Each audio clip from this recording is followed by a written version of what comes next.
교회 학교 VBS를 했어요. 그리고 VBS 중심 주제 말씀이 고린도전서 1장 30절 31절 주 안에서 자랑하라 라는 말씀이었는데, 아이들 VBS를 마치고 나서 아이들이 4일 동안 VBS를 진행했는데요. 우리 어른들도 그 VBS 동일한 구절 말씀을 가지고 4주 동안 VBS 시리즈 설교를 시작했습니다. 주 안에서 자랑하라. 첫 번째, 예수님이 지혜입니다. 두 번째, 예수님이 나의 의로움입니다. 그리고 오늘 세 번째, 나의 거룩함, 예수님이라는 말씀으로 여러분과 함께 은혜를 나누려고 합니다. 우리 한번 옆뒤 좌우에 계신 분들과 한번 이렇게 한번 인사해 볼까요? 당신은 참 거룩하게 생겼습니다. 당신은 참 거룩하게 생겼습니다. 그냥 웃음만 나올 뿐입니까? 네. 어떤 분은 그런 말 따라할 필요도 없어. 거룩하게 생겼다니. 그러면서 우리 자신을 볼 때도 부끄럽고, 내가 정말 당신은 거룩하게 생겼습니다 라고 말하면서도 좀 멋쩍습니다. 왜냐하면 이 거룩이라는 단어는요, 사람에게 쓰면 안 되는 단어처럼 느껴지거든요. 오직 완전하시고 또 선하신 한 분 하나님에게만 쓰이는 그런 단어처럼 우리가 그렇게 인식이 됩니다. 우리가 하나님에 대해서 설명할 때요, 어떠어떠한 하나님이다 라고 이야기합니다. 그리고 그 앞에 수식어로 이런저런 수식어를 많이 붙입니다. 사랑의 하나님, 또 자비의 하나님, 또 전능하신 하나님, 또 선하신 하나님. 우리 가운데 그 하나님에 대한 수식어가 참 많은데요, 그 중에서도 가장 중요하다라고 생각할 수 있는 그 수식어가 무엇일까? 쩌면 그것이 거룩하신 하나님 같아요. 하나님의 하나님 되심을 가장 잘 나타내는 그 단어가 무엇일까? 거룩하신 하나님 같아요. 제가 다 체크해보진 않았지만요, 성경에 거룩하다라는 말이 무려 611번이 나온다고 합니다. 그리고 하나님은 사랑의 하나님이시기도 하시지. 그래서 사랑의 하나님이 먼저 떠오르신 분들도 계실 텐데, 사랑이라는 단어는 성경에 488회가 나옵니다. 성경에서 사랑에 대해서 얼마나 많이 말하고 있는데, 그런데 거룩이라는 단어는요, 무려 사랑이라는 단어보다 3분의 1이나 더 많습니다. 그만큼 이 표면적으로 보아도 하나님의 그 거룩하심, 그것이 얼마나 중요한 일이고 또 하나님의 궁극적인 목적과 아주 밀접하게 연관되어 있는 일인지를 우리가 보게 됩니다. 본래 사람은 하나님의 형상을 따라 지음을 받았죠. 할렐루야. 네, 하나님의 형상을 따라 지음을 받았습니다. 근데 그 하나님의 형상이 무엇입니까? 하나님은 영이세요. 영이 눈, 코, 입이 없잖아요. 하나님의 형상을 따라 지음받았다는 말은 눈, 코, 입 닮았다는 말이 아니라 하나님의 유일하신 그 속성을 닮았다는 말이거든요.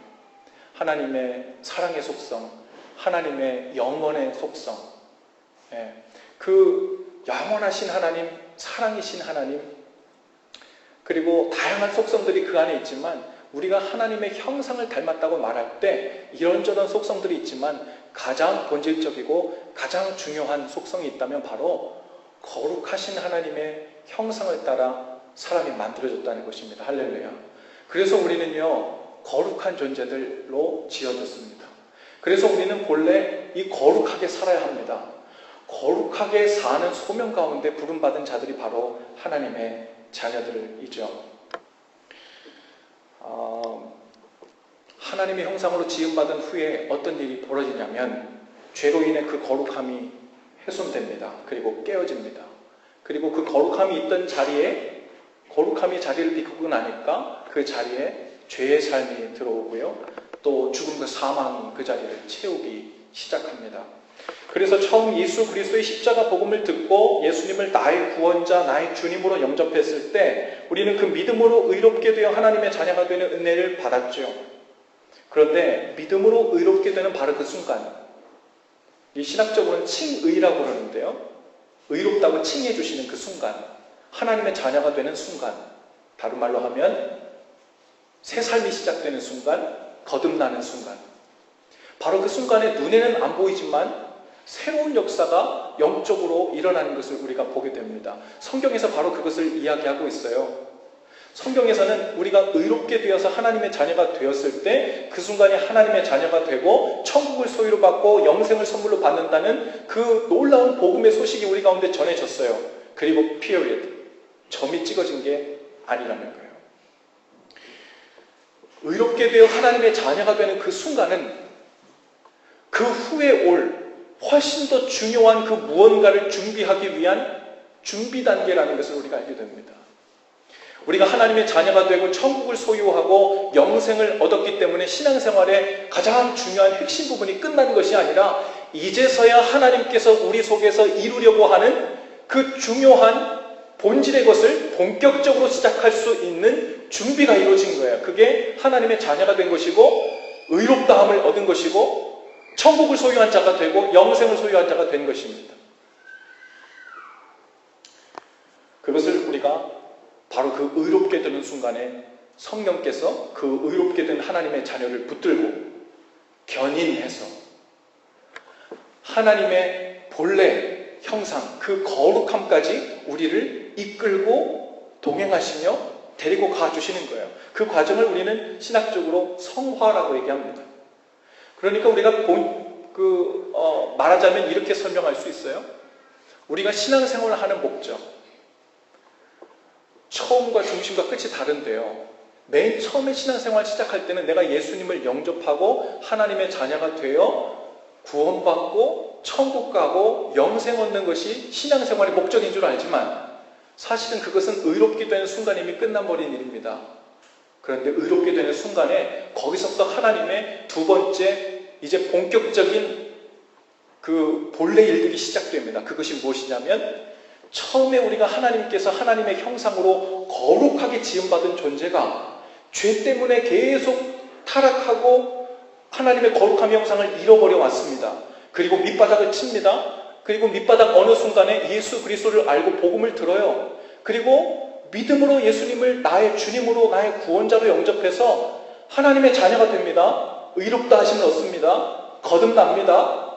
빛의 자녀가 됩니다. 바로 이 순간부터 이제 터닝 포인트예요. 그때부터 성령께서 우리 안에 내주하셔서 우리를 붙들고 훼손되었던 깨어졌던 본래 하나님의 형상인 그 거룩함으로 우리를 날마다 이끌고 성숙해 하시고 빚어져 가게 하십니다. 우리는 바로 이 순간, 이 올라가고 있는 성령님께 이끌림 받고 있는 이 중간 어딘가에 우리 모두가 있는 거예요. 우리는 이 성화의 단계 어딘가에 있는 겁니다.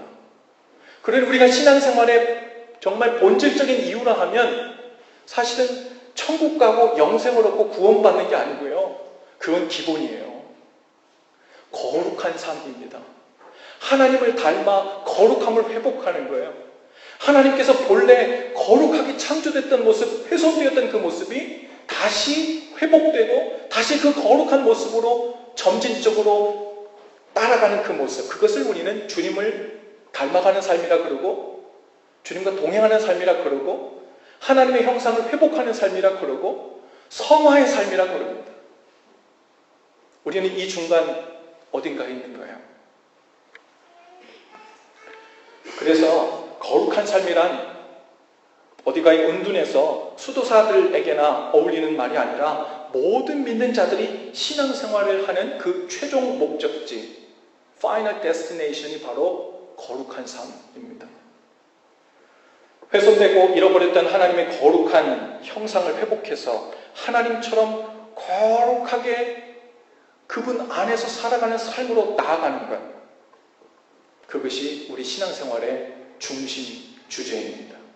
구원도 중요하고요, 천국도 중요하고 영생도 중요하지만 구원받은 후의 삶, 천국을 소유한 후의 삶, 영생을 얻은 후의 삶이 하나님처럼 거룩해지는 삶이 아니라면 그것은 진정한 구원도 될 수 없고 거룩한 삶이 없는 천국을 어떻게 천국이라고 얘기하겠어요? 거룩하지 않은 삶을 그저 오래도록 산다고 해서 하나님이 우리에게 그렇게 주시기 원하시는 영생이라고 할 수 있을까요?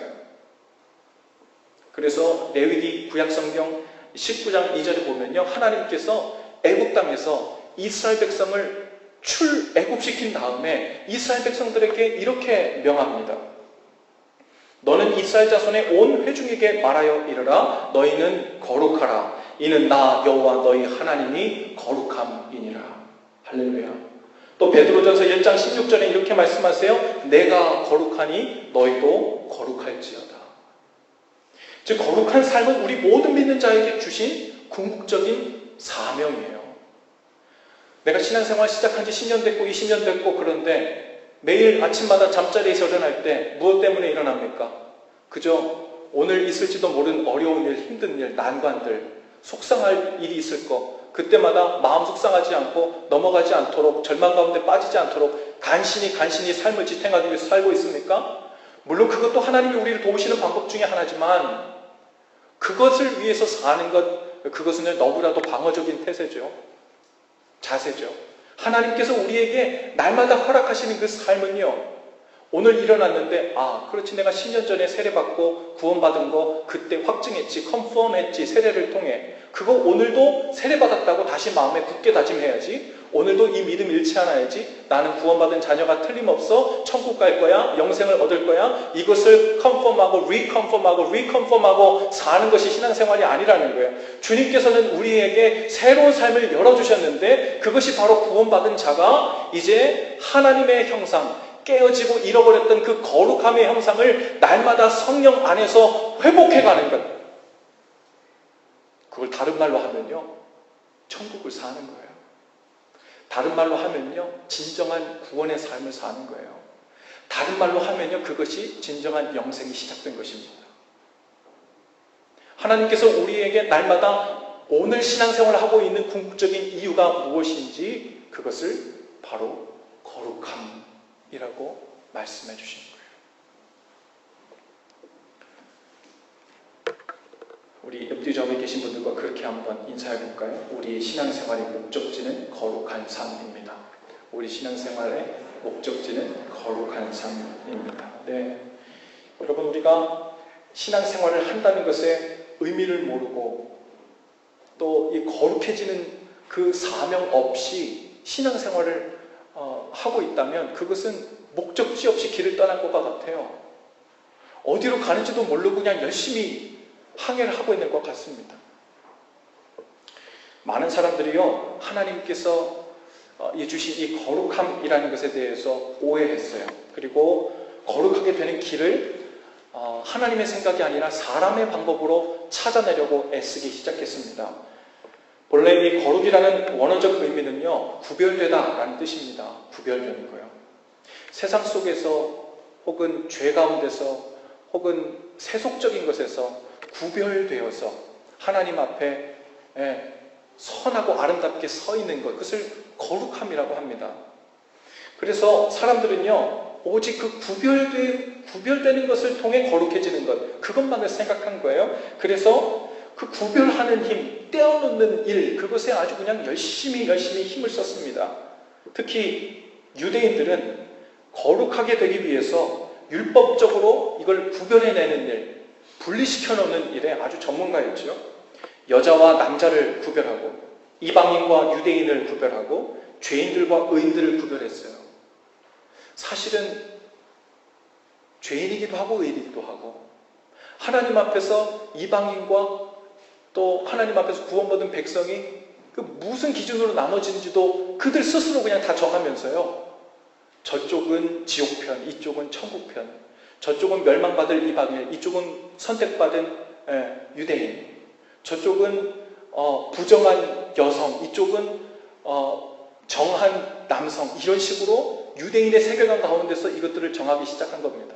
그리고서는 한쪽은 부정하고, 그러니 거룩하게 되기 위해서 그 부정한 집단, 무리, 그룹을 최대한 떠나가지고 멀찍이 떨어놓고 그들과 상종하지 않고 그들을 바라보지 않고 말도 섞지 않고 눈빛도 주고받지 않는 상태가 되어야 정결함 중에 정결함, 거룩함 중에 거룩함을 얻었다고 스스로 생각하게 된 거죠. 율법을 지키는 사람과 율법을 지키지 않는 사람, 그렇게 거룩함과 거룩하지 않은 것을 그들 스스로 나눠갔죠. 더 나아가 이슬람 문화권에서는 어떻습니까? 그 거룩함을 확보하기 위해서 부정해 보이는 것들을 과감하게 제거하는 방식을 선택하게 됐죠.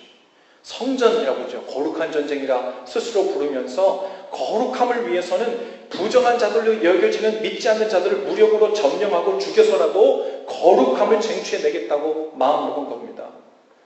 어떻게 사람을 괴롭히고 죽이는 죄를 지으면서 그 가운데 거룩함을 쟁취해내겠어요? 이건 앞과 뒤가 안 맞는 말이잖아요.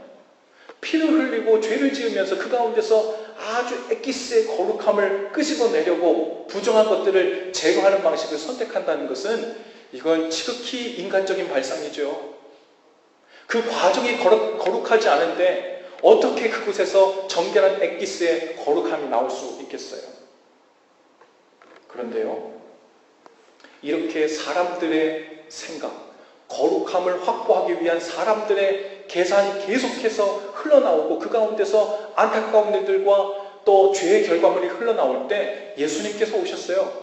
예수님께서 오셔서 완전히 이 거룩함에 대한 정의 자체를 바꿔버리십니다. 유대인들은 이방인과 부정한 자들과 죄인들과 병드자들로부터 최대한 격리되어 구별되어 있어야 거룩하게 된다고 생각했는데 예수님은 오셔서 오히려 그들 속으로 들어가야 거룩하게 되는 거라고 말씀하십니다. 물리적으로 그들과 접촉 피하는 것을 통해 거룩함이 확보되는 것이 아니라 하나님께서 주신 구별된 마음을 가지고 오히려 죄인들 속으로 들어가고 병자들 속으로 들어가고 이방인들 속으로 들어가 그 빛을 발하고 하나님의 사랑을 보이는 삶이 되어야 그제서야 하나님께서 기뻐하시는 진정한 살아있는 구체적인 거룩함이 확보되는 것이라고 주님께서 말씀하세요. 그래서 주님은 흠이 없으신, 죄가 없으신 거룩하신 분이시지만 죄인들의 친구셨고 부정한 자들이라고 격리되었던 병자들, 나병 환자들 속에서 함께 생활하셨고 부정한 여인들이라고 사람들이 돌로 치려 할 때 그들의 편에 서서 진정한 거룩함이 무엇인지를 몸소 보여주셨습니다. 여러분, 우리가 거룩하게 되는 일은 율법을 다 지켜 그것을 행하는 것을 통해 저 사람은 이제 아무 죄도 없게 되었어, 이제 거룩하게 되었어, 이런 식으로 임하는 게 아니에요. 그럴 수도 없습니다.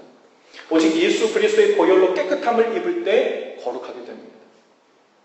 그리고 우리를 거룩하게 하신 예수 그리스도를 마음에 모시고 가라 명하신 곳이 어디이든 그들 속으로 들어가서 주님 명하신 그것을 위해 주님의 손과 발이 되어 종으로 섬기고 그들을 돕고 주님 명하신 일을 하는 삶을 사는 것, 그것이 거룩한 삶이라고 주께서 말씀하십니다.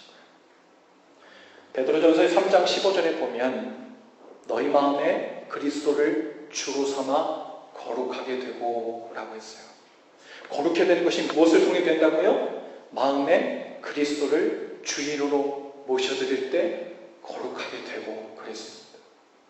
그리고 거룩한 삶을 산다는 것은 말 그대로 예수 그리스도를 마음의 주인으로 삼은 상태에서 주님과 동행하면서 사는 것을 거룩한 삶이 되는 거라고 얘기한다는 거예요.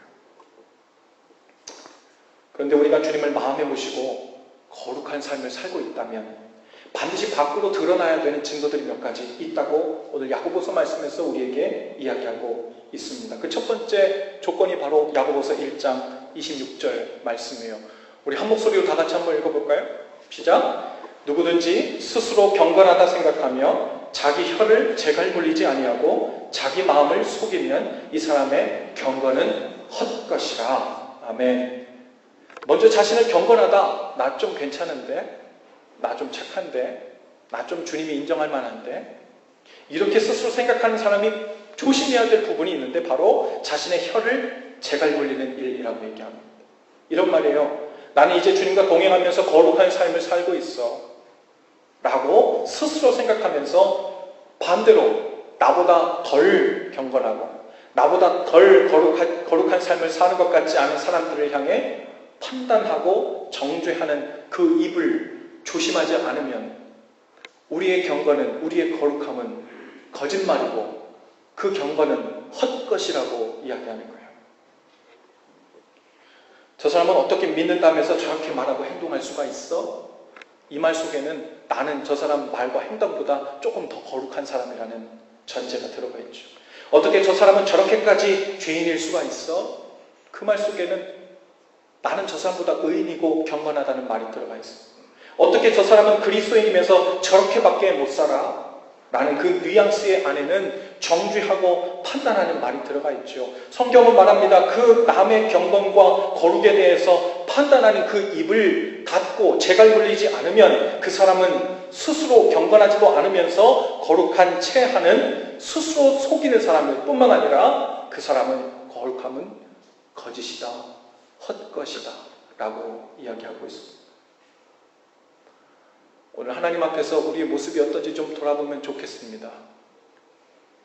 하나님 앞에서 얼만큼 거룩한 삶, 얼만큼 경건한 삶을 살고 있습니까?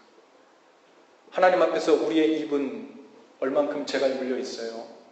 판단하고 정죄하는 그 입을 우리가 제어하고 멈추려고 파수꾼을 두려고 얼마나 날마다 애쓰고 있습니까? 마치 우리 입들은 우리 자신의 것이 아닌 듯합니다. 그래서 잠시 한눈 팔고 정신을 딴 데만 팔면 이 입이 마음대로 움직이잖아요. 자신도 모르게 교만함이 나오고 자신도 모르게 남을 판단하고 정죄하는 입이 나오지 않습니까?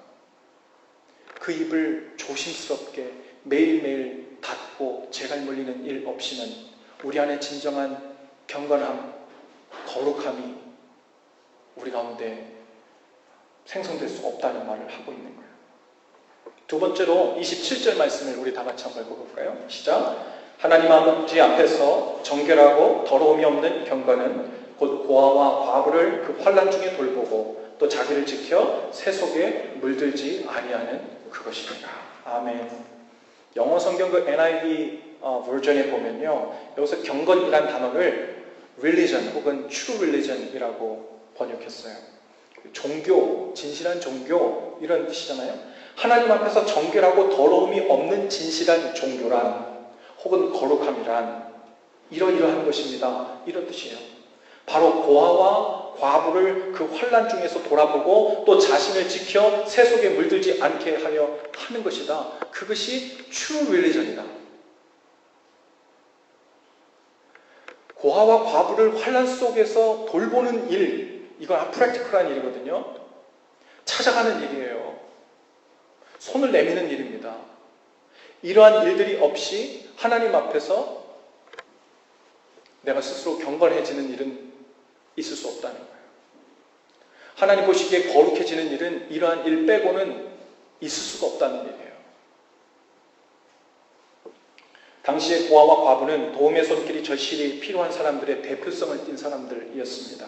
모든 경제생활과 사회생활이 성인 남자들을 통해 이루어졌기 때문에 당시에 남편을 잃은 과부 그리고 부모를 잃은 고아는 사회적으로 낭떠러지에 내몰려 살 길이 막막해진 사람들, 즉 가장 큰 고통과 고난의 삶 속에 내몰린 사람들의 대표적인 사람들이었습니다.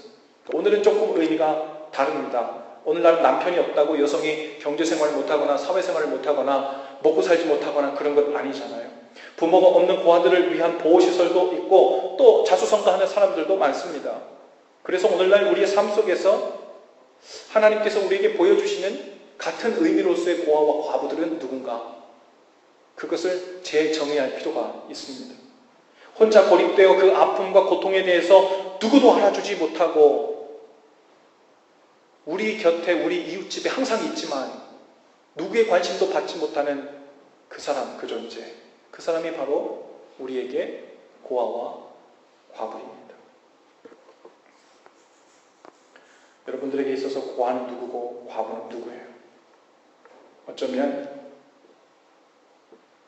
우리와 아주 가까이 있는 우리의 부모나 자녀들이 어쩌면 우리에게 같은 의미의 고아일 수 있고 과부일 수 있습니다. 미움과 원망으로 관계가 끊어지고 상처와 아픔으로 다가서기를 원치 않는 관계가 있는 부모와 자녀들이 우리에게는 성경에서 말하는 과부이고 고아일 수 있습니다. 또 우리 남편과 아내가 그럴 수 있어요. 남편으로 아내로 고립된 삶의 자리에서 위로를 얻지 못하고 누군가 돌아보는 이 없을 때 커다란 아픔과 고통 가운데 있다면 그들이 또한 환난 중에 돌보심을 받아야 하는 우리의 고아들이고 과부일 수 있습니다. 이들이 환난 중에 고립된 아픔 중에 있는데 돌아보지 않으면서 나는 괜찮은 크리스천이야. 나는 이래봬도 교회에서 장로야. 난 이래봬도 목사야, 전도사야. 하나님 앞에서 유창하게 종교적 용어를, 단어를 쓸 수 있을지 모르지만 바로 내 주위, 바로 내 옆에 있는 고아와 같이, 과부와 같이 고립되어 환난 중에 있는 가족을, 가장 가까운 사람을, 내 이웃을 보는 눈이 없고 그들에게 손을 내미는 손이 없다면 그들의 경건은 거짓이고 헛것이라고 오늘 이야기하고 있습니다. 얼마 전 소셜미디어에 올라온 사진으로 인해서 많은 이들의 마음을 아프게 한 적이 있는 사진이 있습니다. 바로 시리아 내전 격전지인 알페포라는 곳에서 무너진 건물 사이에서 구조된 5살 먹은 남자아이입니다. 옴란 다크니스라는 아이인데요. 구조된 후에 구급차 안에 있는 주황색 의자에 앉아있는 아이의 얼굴, 한쪽 이마 상처에는 흘러내린 피가 잔뜩 엉켜있고 왼쪽 눈은 퉁퉁 부어서 제대로 눈을 뜨지 못하고 있습니다. 한번 보여주시겠어요? 겁에 질렸을 법도 하지만 소리내어 울지도 못하고 있죠. 5살이면요, 우리 둘째 딸 시완이가 4살 반인데 시완이보다 몇 개월 더 일찍 태어난 아이인데요. 이 사진은 1, 2차 세계대전 다른 시대에 찍힌 사진이 아니에요. 여기 오헤어 공항에서 비행기 타고 몇 시간 날아가면 바로 그곳에서 일어나고 있는 일입니다. 바로 우리 이웃에서 일어나고 있는 일이죠. 하루에도 10명, 평균 한 달에 300명꼴로 내전을 통해 민간인들이 죽어가고 있고 2011년 시리아 내전이 시작된 이후 5년간 무려 30만 명 이상이 내전을 통해 사망했다고 합니다. 이 일이 여기 시카고에서 일어나고 있다면 오늘 우리의 심정이 어떨까요? 우리 아이들이 저 아이처럼 구급차에 앉아 기사로 다른 나라에 보도되고 있다면 어떨까요? 멀리 가지 않아도 북한에 있는 우리 형제들, 그리스도인이라는 이유로 죽임을 당하고 테러를 당하고 사지로 내몰리고 있는 사람들이 있습니다. 여기 또 우리 가까이에도 수많은 고아와 과부들이 있지요. 우리가 이웃사랑에서 함께 섬기고 있는 샘물하우스에도 이 시카고지만 누구에게 이야기하지 못하고 누구에게 의지할 데가 없어서 아주 긴급 대피소로 그 여성들 쉼터 가운데 그곳에 대피해 있으면서 살 길을 모색하고 있는 여성들이 있고요. 또 탈북해서 이곳 시카고 땅에서 정착을 위해 애쓰고 있는 탈북 청년들도 있습니다.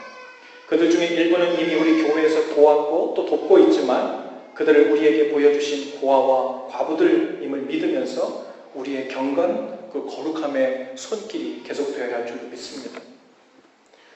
엊그제 우리 교회 멤버죠. 2달 전에 우리 그 새가족 클래스를 하시고 멤버가 되신 루시 선교사님이 한국에 들어가셨다가 이제 그제 피국으로 이제 선교지로 들어가시면서 제게 카톡 메시지를 남겨주셨어요.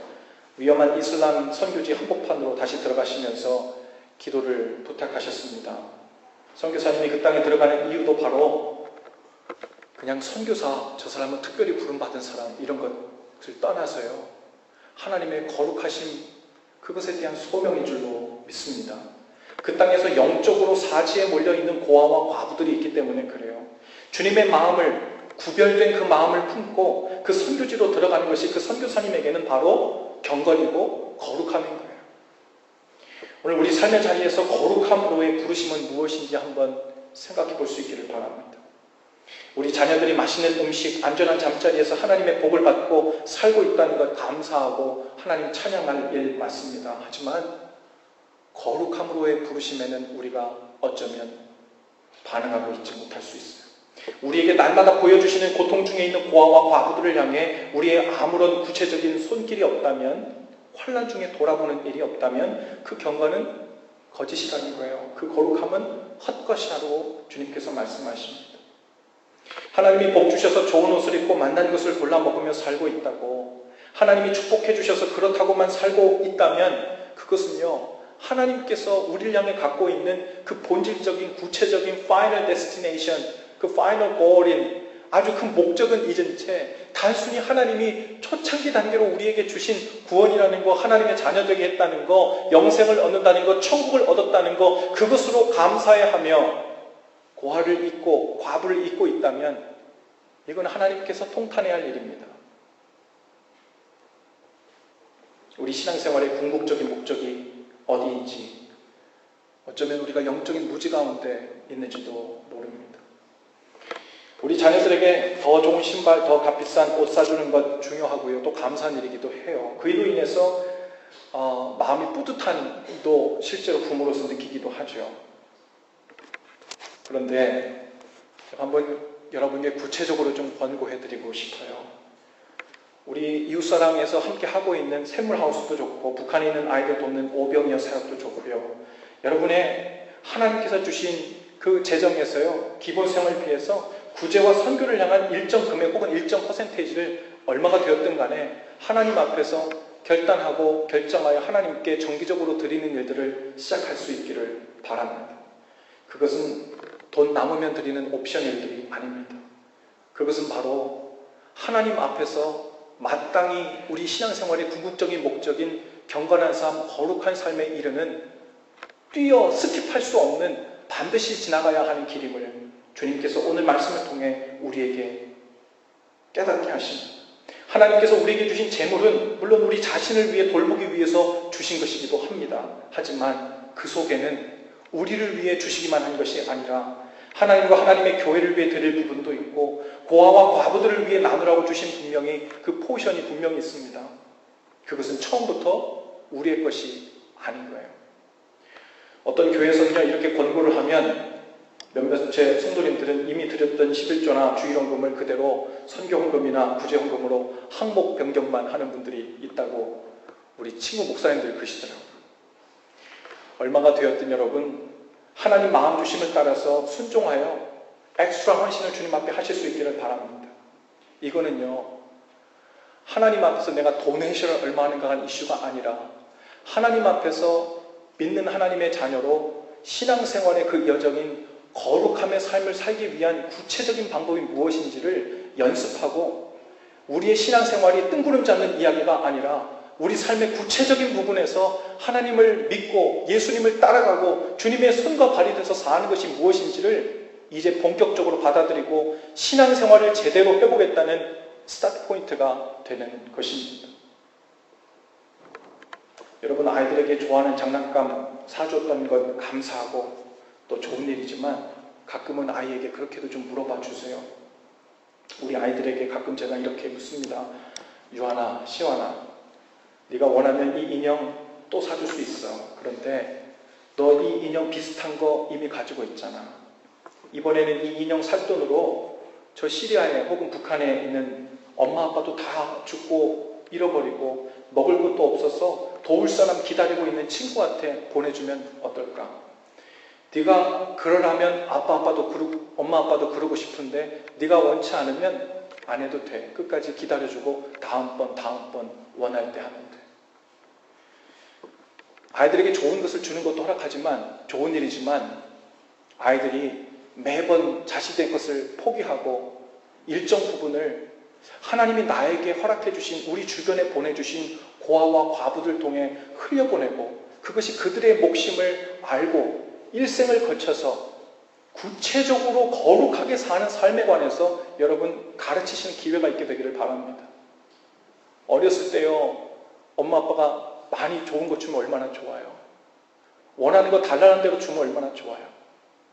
그런데 그렇게 큰 아이들이 하나님 보시기 좋은 모습으로 커가는 걸 본 적이 없어요.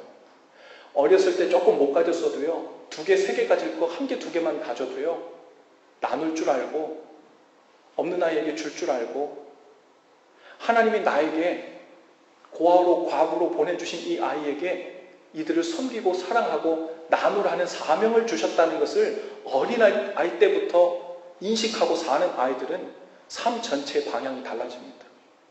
인생을 사는 목적이 설정되는 거예요.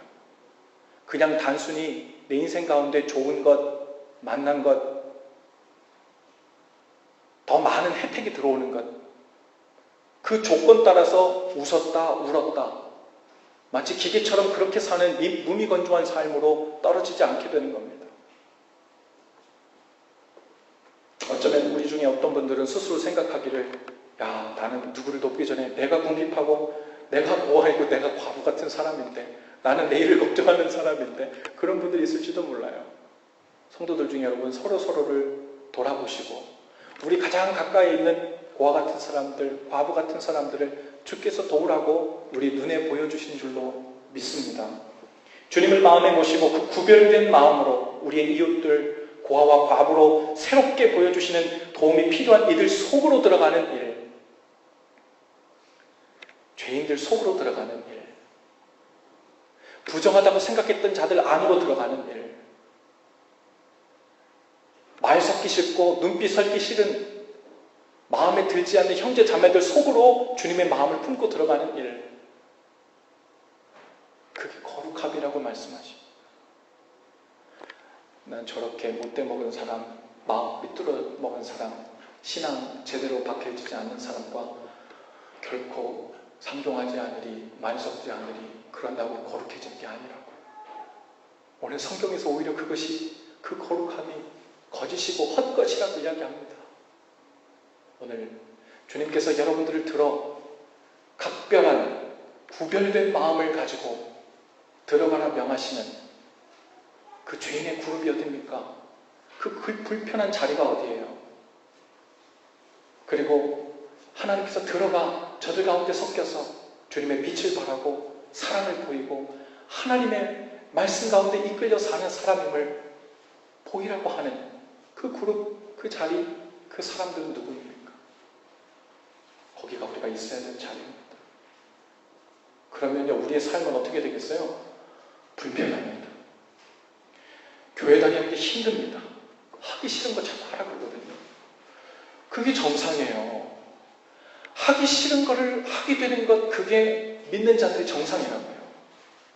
주님이 우리에게 뭐라고 했어? 너 하고 싶은 거 잘하도록 내가 서포트 해줄게. 언제 성경이 그렇게 얘기했어요? 네가 내 안에서 죽어야 된다. 날마다 죽어야 된다. 너 자신을 부인하고 네 십자가를 지고 나를 따라야 된다. 네 안에 살아나는 너는 죽고 내가 살아서 너는 나를 통해 살아야 된다. 달마다 우리에게 말씀하시고 또 말씀하시는 거잖아요. 그 길을 따라가면 불편해도요, 좀 손해봐도요, 천국을 경험합니다. 제대로 된 신앙생활이 뭔지 어려워도요, 주님께서 동행하심 때문에 평안 가운데 있어요. 주님을 우리 삶의 모든 것을 공급하시는, 필요할 때마다 언제든지 마술지팡이처럼 나타나서 우리에게 모든 것을 공급하시는 서포터라고만 생각하면 우리 신앙생활은요, 그야말로 미신적인 신앙생활이 될 수밖에 없습니다. 우리는 살아계신 인격적인 아빠, 하나님 아버지를 믿고 신뢰하며 동행하는 자들입니다. 할렐루야. 우리 옆에 자매들 인사하시면서 당신은 거룩한 하나님의 형상입니다. 인사하십시오. 당신은 거룩한 하나님의 형상입니다. 모두 자리에서 다 일어나실까요?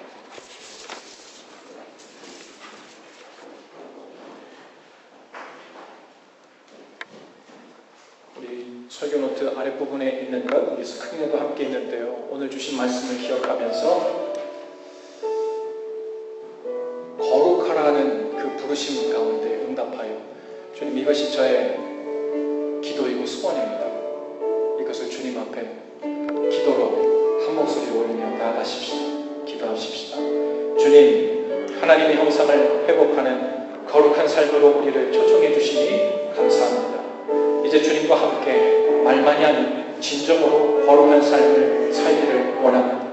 말씀 주시는 대로 순종하며 주님과 함께 가겠습니다. 우리에게 보여주시고 보내주신 고아와 과부가 누구인지 깨닫게 하시고 그들을 돌아볼 수 있는 믿음과 형편도 허락해 주옵소서. 예수님 이름으로 기도합니다. 아멘.